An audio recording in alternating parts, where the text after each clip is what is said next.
Oh, my grandbaby Cameron.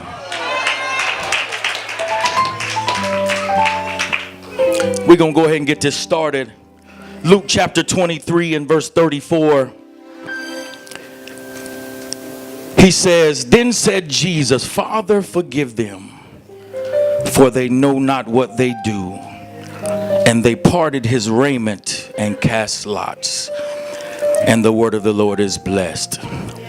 I want to preach for about 10 good minutes using for a subject, it was necessary. It was necessary. Pastor Elijah has brought us to the place where Jesus is now on a hill called Golgotha.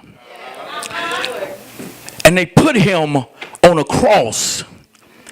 And out of all the things, Pastor Dean, that he could have said, the very first thing he utters out of his mouth is, "Father, forgive them."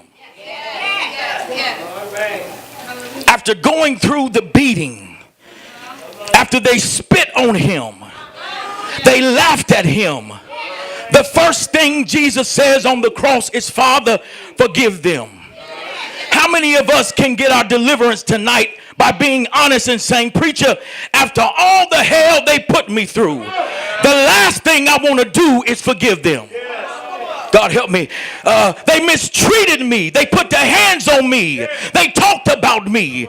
They tried to make me have a nervous breakdown. They tried to make me lose my mind. And after all of that, I didn't even do nothing wrong. And the last thing I want to do is forgive them. God help me here. But what you got to understand is Jesus had a plan. God help me. And so he gets on the cross after doing all of that. And he says, "Father, forgive them, for they know not what they do." God help me. They know not what they do. And so in other words, they knew what they were doing, but they didn't know who they were doing it to. God help us. So in other words, they knew what they were doing when they did it. But what they didn't know was God had a plan. Let me prove it. 1 Corinthians chapter 2 and verse 8 says, he says this, "Which none of the princes of this world knew. For had they known it, they would not have crucified the Lord of glory."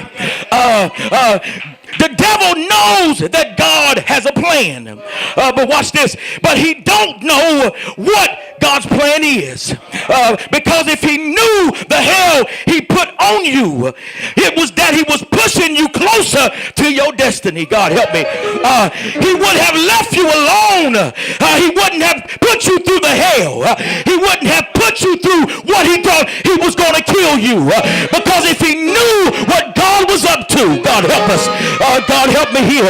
He wouldn't have mistreated you because God had a plan. They wouldn't have raped and molested you because God had a plan. And the devil may not know what the plan is, but I know the thoughts, God help me, that I think towards you, saith the Lord, thoughts of peace and not of evil, to bring you to an expected end. Slap your neighbor high five and tell your neighbor, they can put me through whatever they want to. They can talk about me.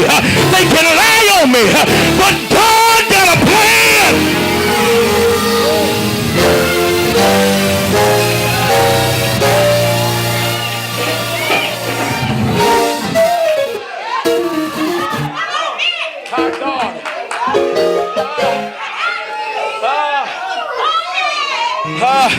Y'all making me nervous. Come on. God has a plan.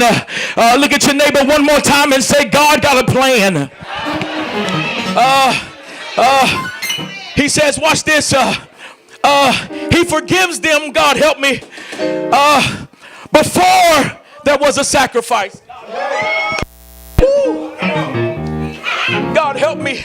On the Day of Atonement, Lady V, before the priest could enter the presence of God, something had to die. Jesus, watch this, forgave them before he died.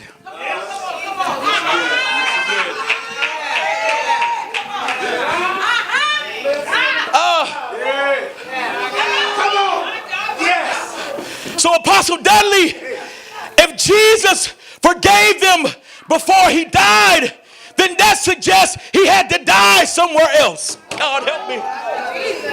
Woo, Jesus. God, I feel like running.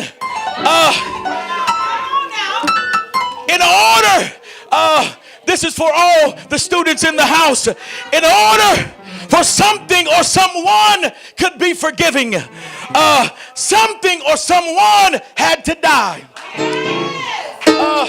Pastor Dean, in the Garden of Gethsemane, God help me. God help me. Come on. Jesus gets down on a knee. And the Bible says he's about a stone's throw away. Back then they demarked territory by stones. So in other words, God is about to move some stuff out of your life. God help me. He gets down on a knee and he says, Father, if it be your will, let this cup pass from me. Jesus did not want to die. Oh, God help me. But watch this. Instead of staying in the flesh, he kicks over into the spirit realm. And then he says, not my will, but thy will be done. I submit to you that Jesus died to the flesh in the garden, but he got the victory on the cross. Because he said, if I be lifted up, I'll draw all men unto me. God help me. All the hell you going through, all the pain you suffering, it's just God getting ready to elevate you. Because he said, if I lift you up, somebody gonna get healed. Somebody gonna get delivered. Somebody gonna get set free. Look at your neighbor and tell your neighbor it is necessary.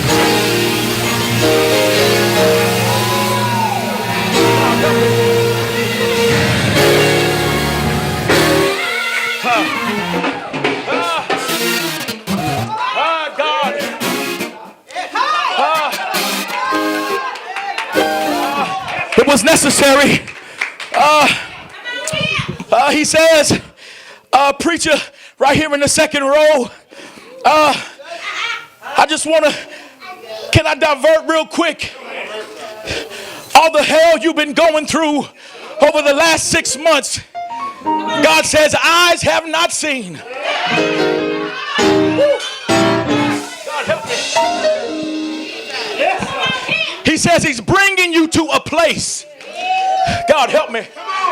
God help me. Everything, every tear you cried when nobody else knew you was crying, God said it was necessary. And he said where he's bringing you to now, God help me.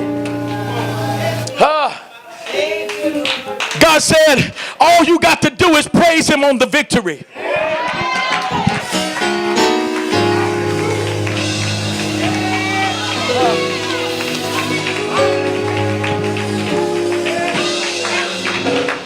And so, preachers, he says, Father, forgive them.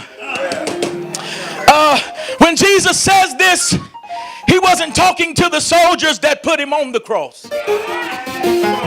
But he was talking to the millions that kept him on the cross. Because I believe that was Jesus that said, for the joy, God help me, that was set before him, he endured the cross, despising the shame. Watch this. He says this, watch this. He forgave them before I even repented. God help me.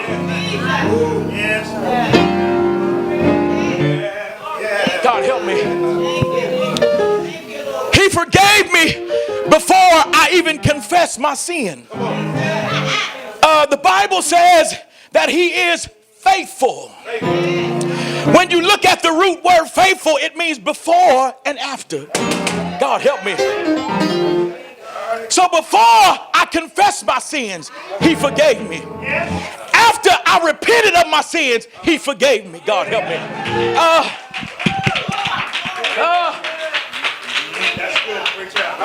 God help me. You have to understand, brothers and sisters. I know that you've been through a lot. I know they put you through hell. I know they talked about you. I know they almost made you use your mind. But if there's anybody in the house tonight that said, preacher, you talking to me, I want you to grab your neighbor by the hand and tell your neighbor, neighbor, you ain't walking through this by yourself. I'm going to help you get through it. Now think about the person that did it to you. Think about the thing that happened to you. Now tell your neighbor, forgive them.